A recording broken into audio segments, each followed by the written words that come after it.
Hello and welcome to another video and podcast from Fantasy Football Scout. It's team news time ahead of Double Gameweek 20. Lots of news to rattle through with a particular eye on Man City, who play twice. Also big news for Manchester United, who play twice. We want to know whether their key assets are starting.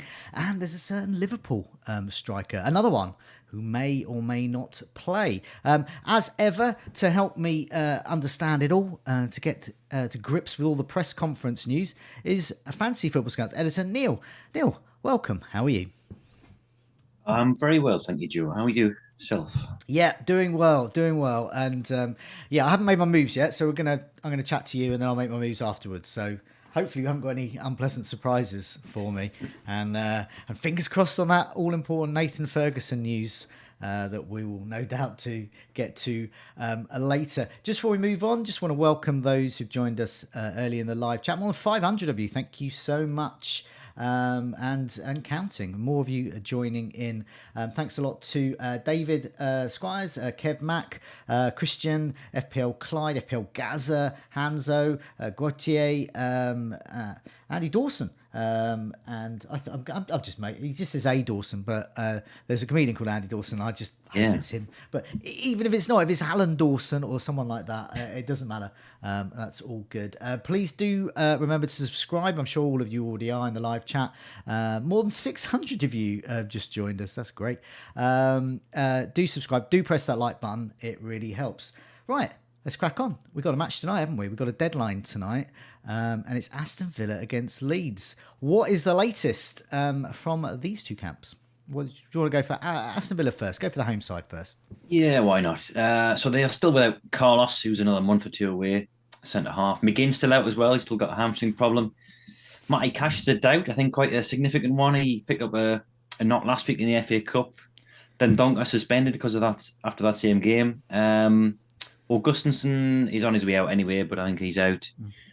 And there's obviously a bit of red tape around the new signing, Alex Marino, who's could sign the death knell for Digne as a positional rival for him. But he's, I think they're just waiting on a few registration papers coming through, so they're not quite Fingers crossed. Don't want to be tempted to get Luke Digne again. We put him in the scout picks, I think, 2 weeks ago, which is we'll never learn. You should put him in today, Friday the 13th. Yeah. Anyway, so Leeds. As for Leeds, this was another one that was yesterday.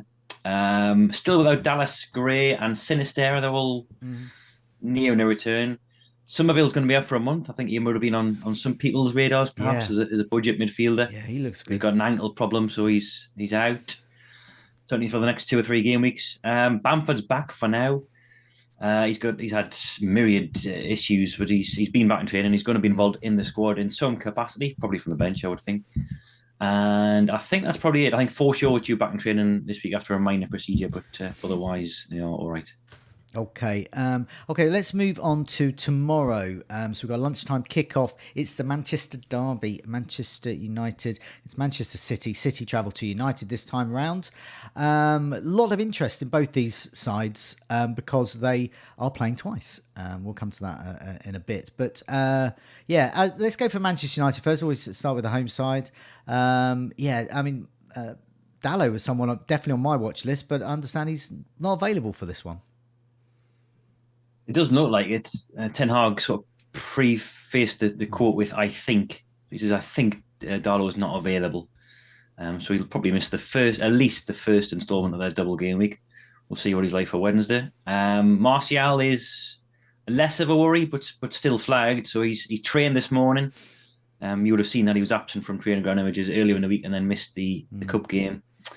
But he's got a small leg injury and obviously still a bit of a concern for tomorrow. But Ten Hag did say that otherwise he'll be available for Wednesday against Palace. So should play a part in a double game week, even if it's a restricted one. So owners probably a keep. Those who don't own, thinking of him, probably not. I think you're going to get one match, but maybe. But yeah, I mean, I've been burnt many a times in Martial. Weghorst, he's back from Burnley, but is he ready? He's not. No, he's. They could have done with him if Martial was out, but no, he's not quite there. It's the same with a number of signings up and down the country. Okay.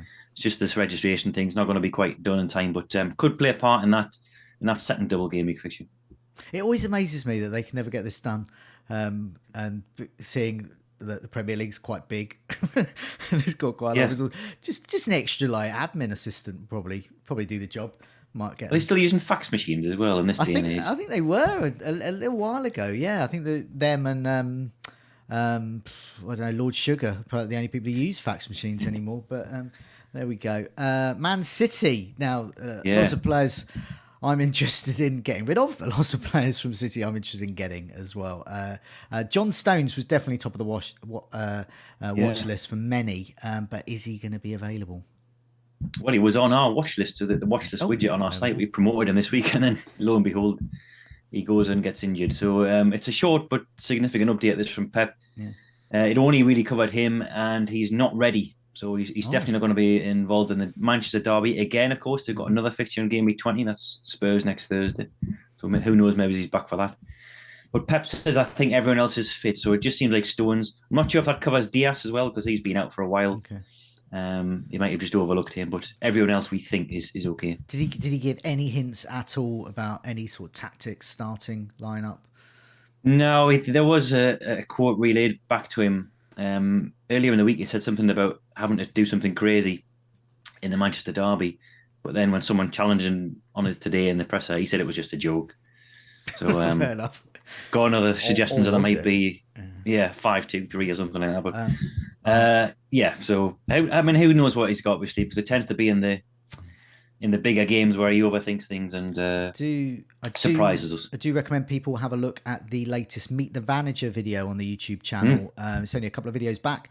We recorded that a couple of days ago. Did that with Alex, who's a bit of a Manchester City lineup expert on Twitter, and lots of insight there into the tactics they use, whether Cancelo will play and the midfield, and also whether Rico Lewis is worth investing in. So lots on there. So do have a look at that, and obviously lots of articles and information on the Scout website as well. My team Brighton, all being well, I'm going to be at the Amex for this, so I'm very excited about that. It's been quite a long time since I've been to see my team, but will I get to see Leandro Trossard for Brighton?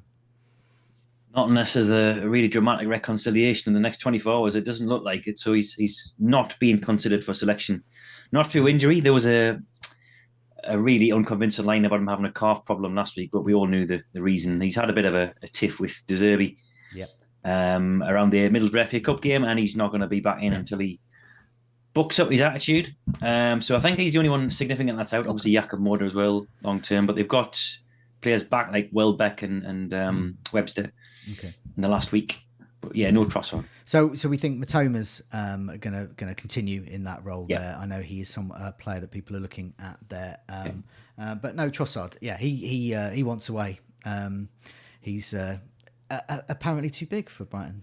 So he can go then. Meanwhile, Liverpool. I'm a Brighton fan, by the way. Those that don't know. Liverpool. Darwin Núñez sitting in my team, not scoring. Shall I keep him? Shall I remove him? What does Klopp say? Well, I mean, if we had some sort of news about Double Gameweek 21 or the prospective Double Gameweek 21, I might help you make a decision because he is injured, but it's not a significant one. So a lot to unpack here in Klopp's press conference. So first of all, he did confirm that there is an injury. And he said if he can't train today, then he can't play tomorrow. So we know that much, and they're waiting on more information about the severity of it. Later on in the press conference, right before the end, he was asked about transfers, about the possibility of bringing in another striker or another attacking option. And then he said then, in this moment, 4 of our offensive players are injured. Now that is Jota, Diaz, Firmino, who's had a setback, and must be Darwin. Yeah. He then went on to say they will come back, thankfully, not tomorrow, but they will come back, Darwin, soon. And the others a little bit later. So it seems to be implying that Darwin's not gonna feature. There was media reports that he'd missed 3 weeks. That hasn't been confirmed by the club. They are stressing that it's a minor thing. So he could well be back for Game Week 21. But it looks very doubtful whether he's going to be involved against Brighton. Okay. Lots of fellow Darwin owners there. For me personally, I'm getting rid. So I've got him. You might want to consider when there are other strikers who can actually score, and he'll play as well, which is the most important bit. Any other news from Liverpool before we move on? Yeah, as I mentioned there, Firmino's had a setback, so he's not close to a comeback. So that's another man down. Jota and Diaz are some time away. Van Dijk, of course, is injured now, added to the injury list, so he's out. Milner is back. That's very much a cherry on the turd. So he's that's not exactly going to bolster your options up top, having a 37-year-old James Milner back. Okay, right, yeah. It'd be amazing if he plays, if he gets some minutes in the game I watched. Because I last saw him play when he was 16 and he was a sub for Swindon from Leeds. So that would be absolutely sensational if I can see him for a few minutes tomorrow. Everton against Southampton. Southampton, bit of a... Suddenly, could this be a turnaround after beating City? But let's start with Everton first. Rockford File favourite James Garner's not playing, but no one's got him in their team. But there are some other sort of fringe players there that are knocking around on people's benches. Are they available or not for Everton? Nice, very contemporary references there, Joe. It is 1974. I stopped there. Yeah, James Garner's out. Townsend too, and Patterson's been added to that list as well. In the last week or so, I think, and he's out. Keane, we think, still out as well. Calvert-Lewin's come through this period unscathed, which is a minor miracle. Iwobi, who had been ruled out for I think 3 weeks with an ankle problem, could be back. He's only been ruled out last Friday. So he's we were thinking other side of the FA Cup fourth round, but Lampard says he's going to be assessed in training tomorrow to see if he can feature. Okay, right. That's a big boost for them. The Saints. This was yesterday. Yeah, that's why I couldn't find it. So yeah, Nathan Jones quite prickly in his press conference. That's because everyone's slagging him off at the moment. Probably. Yeah, they must get you eventually. So they're still without Stuart Armstrong, that is, Bella Kotchap, Larios, and Livramento, who I think had a setback. Could have McCarthy back, could have Walcott back, and they could have a new signing involved as well. That's Charlie Alcaraz. Insert some kind of prison break. Okay. Yoke there. Yeah. But yeah, he could feature. Rightio.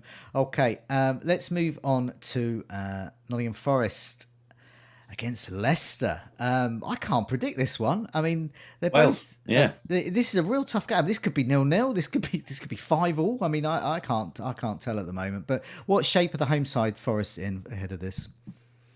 I really fancy Forest for this one. Actually, I had I tipped up Gibbs White and Body before he got injured in my scout squad. So limited use this press conference from Cooper, as they always are, to be honest. He gave this one about 12 hours after they'd been in cup action, so they hadn't had a chance to assess the midweek injuries, of which there's a few. So Body is the major concern. He limped out of that Wolves game. He'd been a part of that back four for 4 game weeks or so. Hopped off a stretcher. They've been stretchered off and then limped off about 2 minutes later. So he's got an ankle problem. He's being iced, as they always are. And Cooper couldn't tell us what the prognosis was. Taiwo Awani, I've probably butchered that name. He missed out in the last 2 cup games with, I think it was muscle fatigue or something minor. Cooper said they were hopeful of him getting back for this. Williams had he took a blow to the nose in the previous week. He missed out in the League Cup as well. Now, he had concussion around about the World Cup time, so if there's 2 back-to-back concussions, then they might hold him back, but he's not in the starting 11 anyway. And apart from that, same players are still out. Richards, Bianconi, Niakate, Kouyaté, and Lingard still out. Rightio. So what about Leicester? I mean, I've got my eye on James Maddison at some point, but will he be back for this match? No. He's not. He should have been around about now. I think they said they were hoping to have him back in team training now, but he's still with the medical team, which suggests he's not anytime soon. Could be again other side of that FA Cup fourth round. Mm-hmm. So he's out, and he's not alone. So they've got Gisby Hall's out, Sumare, Justin, Bertrand, Pereira, Evans. They're all definitely out. Perez is a fresh concern. He got a knock in midweek. Dennis Pratt could be back after he took a blow at the side, I think, on Boxing Day against Newcastle. But they really are down to the bare bones, and hence why I think a lot of people are fancying Forest for this. Rightio. Biko in the live chat asked Martial fit or not. Just for you, I'll just put this slide back up again. He sort of is, sort of isn't. But that's Martial all over. He could be ready for this match. It's likely he'll be midweek though. But that was just for you. That was just for you. So let's move on to Wolves against West Ham. Once again, two teams. There's not a tremendous amount of interest amongst FPL players, but nevertheless, they are of interest. Perhaps for people on people's benches. What about Wolves at the moment? Quite a few injuries there at the moment. Yeah, just the long-term ones, really. Nothing new, we don't think. Boubacar Traore, Neto, Chiquinho, and the Serbian striker, whose name I can't pronounce. They were all out. Costa's going to be a late call. He's back in training. He's missed the last couple of games with a minor issue, but he's back in training. So, pretty good shape. Wolves, apart from the long-term ones. West Ham, we didn't. Now, I've not seen Moyes' presser all the way through. I've only been going off the transcription on the West Ham site, and I couldn't see any reported team news updates from Moyes. Okay. Which is no use. We did know that there was 3 injuries reported from last week in the FA Cups: Scamacca, Areola, and Lanzini, with apparently minor issues, but they're still flagged because of a lack of an update today. Kufal got a knock in game week 19, came off, and Zuma and Konya are the longer term ones. So plenty of uncertainty for West Ham. But as you say there, Joe, no one's going to be particularly interested, I think, from an FPL perspective. No. Brentford against Bournemouth. Now, Brentford are of interest because Tony does have a certain issue with the FA hanging over him, and he was injured as well. Nevertheless, a lot of seasoned managers like myself keep ignoring him, and he keeps scoring. Yeah. So perhaps we shouldn't be ignoring him. But is he ready for this game? He is, and not only that, but Thomas Franks told us today that he's going to start, so he's already named him in the team. You're right. This is like the Costa 4 yellow card situation, but in a slightly different circumstances. We all know, or we think he's going to be banned for off the field infringements, but he keeps playing and he keeps scoring, and he's back fit now, and he's playing probably the worst team in the division on current form. Yeah, that's Bournemouth this weekend. So he's back. Everyone else who was flagged is still flagged. So Janssen, Baptiste, Onyeka, and Hickey, all closing in on no returns, but are still out. Okay. Whoever wrote this tweet, I don't know if it was you for Bournemouth. No. We've got them on the screen. They can barely disguise their absolute contempt for Gary O'Neill's lack of information. Gary O'Neill gave some vague-sounding team news in his pre-match presser. Actually, I didn't write the tweet, but that is taken from my team news roundup on the site. So. Yeah, I do have contempt. So they are your words. It's full of contempt and bile. So we don't know anything about Bournemouth. We presume the long-term absentees are out and everyone else is fit. Well, he says a couple of late calls, so that could be anyone from. I mean, the 5 who were flagged: Tavernier, Frederiksen, Stanislas. I think the least serious. Neto and Brooks have been out for ages. We do know one definite, and that is Adam Smith is out through suspension. Okay, let's move on to Chelsea Crystal Palace. Now, I didn't see any tweets today for Chelsea, but that was because they played last night against Fulham. But was there anything from Potter after that match to give us a hint of how they're going to be set up for Palace? Well, I think we are getting embargoed quotes at some point, but I wouldn't be surprised if that comes now after the deadline. There was some fresh stuff last night, yes. So Zacharias come off with a knock. He's a doubt. Joao Felix is now suspended for 3 games. Yeah. Made his debut last night and then was banned for 3 match for I think was it violent conduct or serious foul play they call it. Yeah. Studs up challenge, we call it. Just a rubbish tackle, basically. Yeah.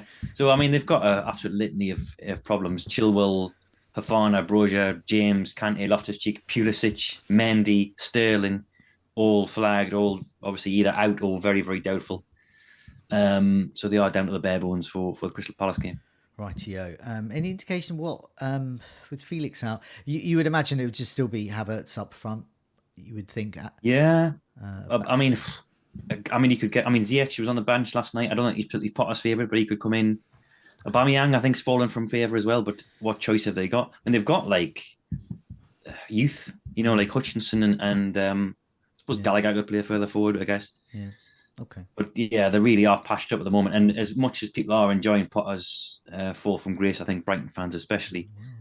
He hasn't had a great deal of luck on the injury front. To be fair, but he did take all of Brighton's backroom staff with him. So, hard luck. Crystal Palace.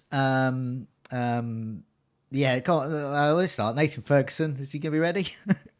I don't know. We don't have an update from Vieira Could be. on him specifically. I think he's probably sick of talking about him himself. He just all Vieira said today was everyone who was available last weekend has trained since, and Mitchell's back now from suspension as well. That was a 3-game ban. MacArthur's definitely out, and Ferguson I think was due to start training in the new year, but if there was a flag lower than 25%, that wasn't 0%. We just invent one for him, like a 7% flag. I think he's going to need a lot of time to get match fitness back after 2 years on the sideline. So even if you do see him, his cheery face and training, then I'll be amazed if he troubled that start 11 anytime soon. We joke about Crystal Palace players sometimes, but they are important because they play twice, and we could need them, some of their maybe one of their assets or so to as a sort of to free up some money, really, to go for one of their cheaper assets to free up some money for one of the more lucrative double game week players. So they could be of interest. Newcastle against Fulham. So your team, everyone wants more Newcastle players. It's amazing at the moment. And they've got another player back by the looks of it. Up front, Isak. Yeah, Isak, he came back in midweek, got some, was it last weekend actually, against Sheffield Wednesday, and he got some minutes in both cup games. I doubt he's going to be starting anytime soon. He's been out for months and months and months, and Howe said today that they're going to really take care with him, and so he'll be used as like relief for Wilson in the second half, I think, for certainly the next 2 or 3. Injury wise, very, very quiet. Just Kraft, Shelvey, and Target, the long term ones. There is, however, a possible change in the offing, and that concerns Joe Linton, who isn't injured, but he got charged with drink driving on Thursday, and Howe was asked if he's in the right mind frame to play, or indeed if Newcastle want to play him, or indeed sober what's happening enough to play. Well, yeah, it was in the aftermath of that Leicester game as well, I think. So I think they're going to make a late call on whether he's mentally right, whether it's morally the right thing to do, and then that'll be a late call. So it could be St Maximum, could be Murphy coming in for him. Well, they've got plenty of players up front to choose from there. With Fulham, now Mitrovic, people would have seen he was absent. He was, of course, suspended, but a while ago he did have some fitness concerns. But Mitrovic looks to be back. Do we think for Fulham? Seems to be, yeah. No obvious concern from Silva today, and he said that he was one person who would be back. So he was rested, not just on Thursday, but also in the FA Cup last weekend. Obviously, he was suspended for Thursday. He wasn't rested. I mean, he is rested because of that. So it is 1 in, 1 out on the suspension front because Robinson has picked up his 5th yellow card at the last possible opportunity. So he'll miss out. Otherwise, I think they're all right. It's just fatigue. It's like a 64-hour turnaround between games, and Silva was fuming about it in the press conference, quite understandably. Yeah. Because they're not going to have much of a turnaround, and they're making a long journey north to Newcastle. Okay, well, at least Mitrovic has had his rest, so that's one player if he's in our teams, we don't have to worry about. You mentioned about totting up with yellow cards and a ban. Of course, Kane is in that mix, and Spurs take on Arsenal. Probably the worst fixture to try and avoid a yellow card. But seemingly everyone gets yellow carded in this game. What's the situation with Spurs? I mean, Kane's obviously fit, but he's just got this potential suspension hanging over him if he gets a yellow card. But Kulusevski's in my midfield. Is he ready? He was in my midfield as well until last night, and I used him as a make weight to get Kane in. He is ready, or Conte thinks he's going to be ready to play. There was a slightly garbled response. It was unsure whether he was saying that he's definitely going to come back in or if they're not taking risks, because he was talking about Rodrigo, Bentancur and Richarlison as players who they might not risk. They're a bit more seriously injured, but they're back in training and they're not far away. Kulusevski's definitely ahead of those two, right? But it's just that think is enough for a flag in FPL these days. So when somebody says they think he's going to be ready to play, I do suspect he's going to be come back in for this one, because I think as well as old Brian's done up front with Son and Kane of late, this type of game is sort of, you want your full team out as much as you possibly can. And Kulusevski is undoubtedly a part of that first choice front three. So I do think he'll play. And he has got the double, so he will get minutes of some variety. But yeah, it's just those three, and then Lucas, who's the long-term tendon problem. He's going to leave anyway. But other than that, I think there's no obvious concerns about Kane, Son, Doherty, Perisic, anybody like that. Okay, with Arsenal, Saka got a knock in the cup, but is he like? Is it just a knock or anything more serious than that? I don't think it is, but this just goes to show again how the word "think" is enough for a flag in FPL. So Saka came off against Oxford on Monday, and Arteta said after the game that he was fine, so no flag. Okay. Today he gets asked about it again, and just all he did was introduce a mere slight element of doubt, and he said, "I think he will be okay." Okay. Yeah, and there goes the flag. So the flag's on him now. So in the absence of any training ground images, which I actually haven't checked yet, but I think he's probably all right, and I think it's just, some managers, especially one from different climes, will use the word "think," probably not in the same way that we would. It's not like an expression of doubt. It's just to express their opinion. Yeah, exactly. Yeah. So I've not heard anything to suggest he's a big doubt for this, and either way, there will be some kidology going on, I think, in the respective training, respective press conferences, because you don't want to give away too much to your North London rivals. But he's the only one who's a fresh concern, if you can call it that. Jesus and Nelson are still out, but nothing else. Okay. I'm just going to mention, just before we do the team news roundup of what we've been talking about, just to mention, obviously, this is a very long game week. They all seem to be at the moment. It's a double game week. On Wednesday, Crystal Palace are back again, as are Manchester United. Manchester United visit Selhurst Park on Wednesday. So some of those players that we mentioned, like Martial, Dalot, some of those that where there's doubts or whether they're out, they could be back for this, but keep an eye out on Fantasy Football Scouts tweets for more. On Thursday, Man City host Spurs, so Spurs are back. So some of their injured players, likes of Richarlison, they could be back. We don't know, but we'll keep an eye out once again. There, it's going to be past the deadline there, so we're just going to have to sort of suck it up and wait for that. And obviously with Man City as well, John Stones could be back for that. He might not. So in terms of some of the players that we've been talking about, who are either definitely out or doubts, you might still get some minutes for them. I mean, that's the gamble you take. Yeah. Good luck with those decisions. I've got the sort of a team news roundup there, and also a reminder on screen for me to remind everyone to subscribe and also to like. It really does help us a lot. So let's go with fit to play first. So Bamford's back. I put Mitrovic in there just in case there was any doubts. People saw that he was absent last game. He's definitely back. Calvert-Lewin is fit to play. Well, that's the claim. Tony is back, fit to play. Kulusevski is fit to play.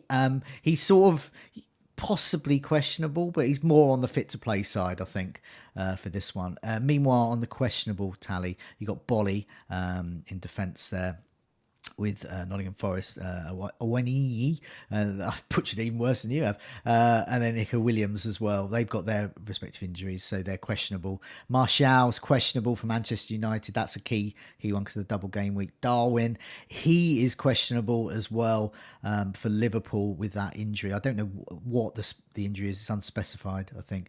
Isaac could be back, but he might get minutes because he's been out for some time. Saka, we think he's fine. So emphasis on the think there. Bentancur and Richarlison as well. They're very questionable and very unlikely they're going to take the pitch, but you never know. Cash and Diego Costa, they're major doubts and out. There's a really long list here. So I had to just choose to leave out really because we just haven't got enough space or time to mention everyone. But basically, for Chelsea, Felix being suspended. So if you're thinking of thinking, oh look, he looks good to get in. He's nice and new. I believe about 20 to 30,000 people got him in as he was getting his red card. So they won't be too happy. James still out. Mendy in goal. He's still out. Madison out definitely. And as Carlos, that's the Villa Carlos tonight. He's out. Somerville out. Weghorst will not be ready. Dalot will not be ready for this first match. We don't know about midweek though. Trossard, I put in attitude. First time I put that one in. Usually it's something about ankle, knee, thigh, whatever. This one's just annoying for the manager there. Patterson, his knee still troubling him. Stones, unspecified injury. And Firmino, he's injured as well.